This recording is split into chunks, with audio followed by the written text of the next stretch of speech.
땅이 바짝 마르고 거대한 모래폭풍이 몰아칩니다. 황폐해진 토양에는 먹을 것조차 자라지 않습니다. 처참히 망가져버린 지구. 그저 영화 속 이야기일까요? 유럽위원회 공동연구센터가 발표한 세계 사막지도에 따르면 이미 지구 육지 면적의 75%에서 사막화가 진행되고 있습니다. 이대로라면 2050년까지 무려 90% 이상의 땅이 황폐화될 수 있습니다.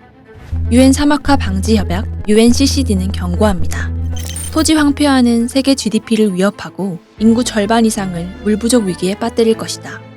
경제적 위협은 물론 인류 생존이라는 근본 자체가 흔들리는 겁니다.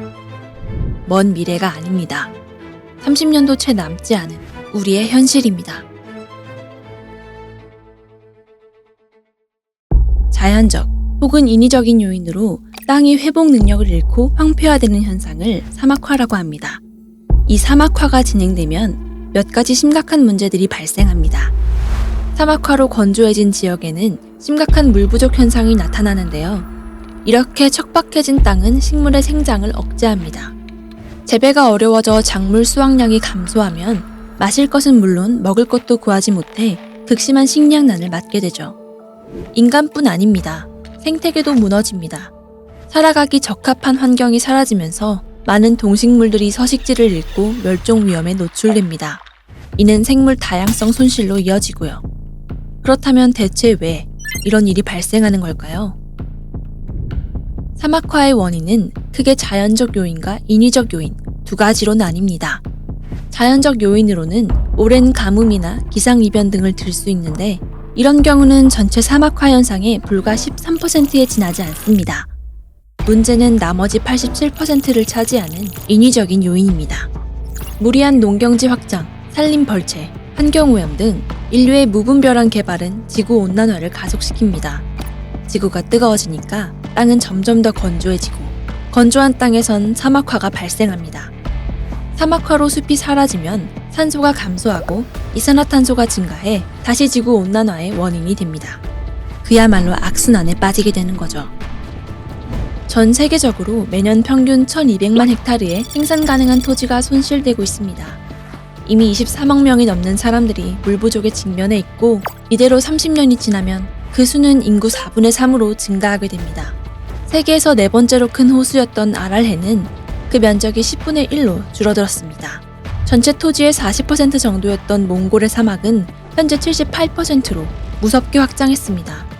몽골의 사막에서 일어난 거대한 모래폭풍은 수백 명의 목숨을 앗아가는 대형 참사가 되기도 했죠. 사막화는 바다숲에서도 나타납니다. 안반에 서식하는 해조류가 사라지고 바위가 하얗게 변하는 갯녹음 현상이 발생하는 건데요.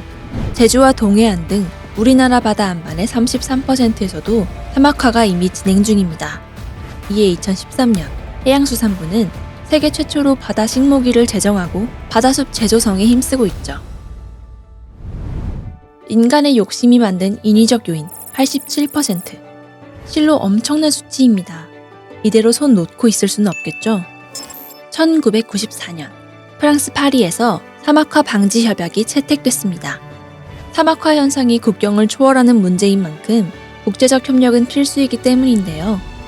관계 시스템 및 신농법 기술을 공유하고 사막화 예방을 위한 프로그램을 진행 중이고요. 온실가스 저감 조치와 녹지 재생 활동을 통한 복구 작업에도 힘쓰고 있습니다. 한 국제 비영리 단체가 사막화가 진행되던 땅에 반달 모양의 구덩이를 팠습니다. 나타난 변화는 실로 대단했습니다. 초목이 없어 그대로 말라버렸던 물은 구덩이에 갇혀 땅속으로 스며들었습니다. 황폐화됐던 땅이 삽 한 자루의 힘으로 단 몇 년 만에 초원으로 되살아났습니다. 아직 기회가 있습니다. 지구를 다시 초록빛으로 살리기 위해 우리 모두가 동참해야 합니다. 잊지 말아야 합니다. 매년 6월 17일은 세계 사막화 방지의 날입니다.